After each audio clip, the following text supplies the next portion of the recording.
ऐसन मानी संदतिया तोहार वेलकम मालवा डायरी माँ। आप समझ ही गए होंगे हम भोजपुरी भाषा के विषय में चर्चा करेंगे।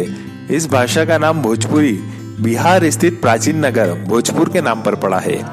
भोजपुर का नाम पहले शाहबाद था, जिसे उज्जैन मालवा के परमार वंश के राजपूतों ने जीतकर इसका नाम भोजपुर रखा था, क्योंकि वह राजा भोज के वंशज थे।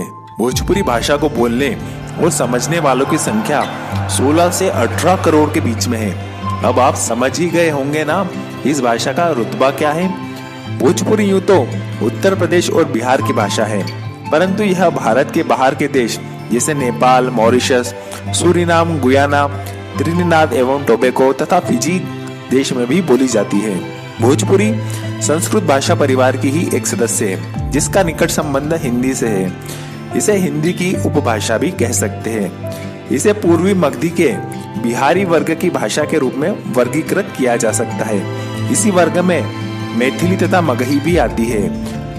इन तीनों भाषाओं में संख्या तथा क्षेत्र के आधार पर भोजपुरी को मगही तथा मैथिली की बड़ी बहन कह सकते हैं। भोजपुरी भाषा का इतिहास 7वीं सदी से शुरू होता है। सन 1100 में गुरु गोरखनाथ ने गोरखबानी लिखा था। संत कबीर दास जी का जन्म 24 जून भोजपुरी भाषा दिवस के रूप में मनाया जाता है। भोजपुरी भाषा के क्षेत्र की बात करें तो यह बिहार तथा उत्तर प्रदेश के अधिकांश जिलों में बोली जाती है। झारखंड के पलामू और गढ़वा जिले में, नेपाल में रोहताट, बारा, बीरगंज, चितवन, नक्लपरासी, रूपंदेही, कपिलवस्तु, परसा जिलों में बोली जाती है। विदेशों में Mauritius, Fiji, Guyana, Suriname, Singapore, उत्तर अमेरिका, लैटिन अमेरिका के देशों में भी बोली जाती है, क्योंकि इन देशों में भारत से गए प्रवासियों के द्वारा यह बोली उपयोग में ली जाती है। भोजपुरी को आगे 2 वर्गों में विभाजित कर सकते हैं, आदर्श भोजपुरी तथा पश्चिमी भोजपुरी। आदर्श भोजपुरी बिहार के आरा और उत्तर प्रदेश के देवरिया, बलिया, गाजीपुर जिलों के पूर्वी भाग तथा घाघरा, सरयू एवं गंडक के दोआब में बोली जाती है। पश्चिमी भोजपुरी यह जौनपुर, आजमगढ़, बनारस, गाजीपुर के पश्चिमी भाग और मिर्जापुर में बोली जाती है। दोनों में काफी छोटे बड़े अंतर भाषा के व्याकरण, शब्द चयन तथा उच्चारण की दृष्टि से है।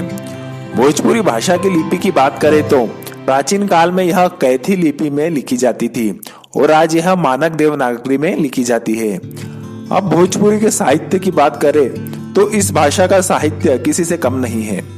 भोजपुरी के साहित्य में भिखारी ठाकुर जी का अतुलनीय योगदान है।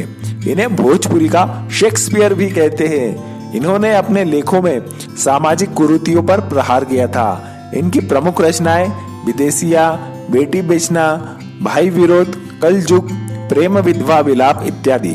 फिर नाम आता है महेंद्र मिसिर का, जो कि एक स्वतंत्रता सेनानी थे। महेंद्र मिसिर भोजपुरी के महान कवि थे। उन्हें पूर्वी सम्राट के नाम से भी जाना जाता था। आज भोजपुरी भाषा अपने गीतों एवं सिनेमा के कारण अपनी सीमा क्षेत्र को लांघकर पूरे भारत के साथ साथ विदेशों में भी फैल चुकी है। इसका गाना तू लगावे लू जब लिपस्टिक का अपना अलग ही फैन बेस है। तो दोस्तों, यह थी भोजपुरी पर मालवा डायरी की तरफ से प्रस्तुति। आशा करते हैं आपको जरूर पसंद आई होगी।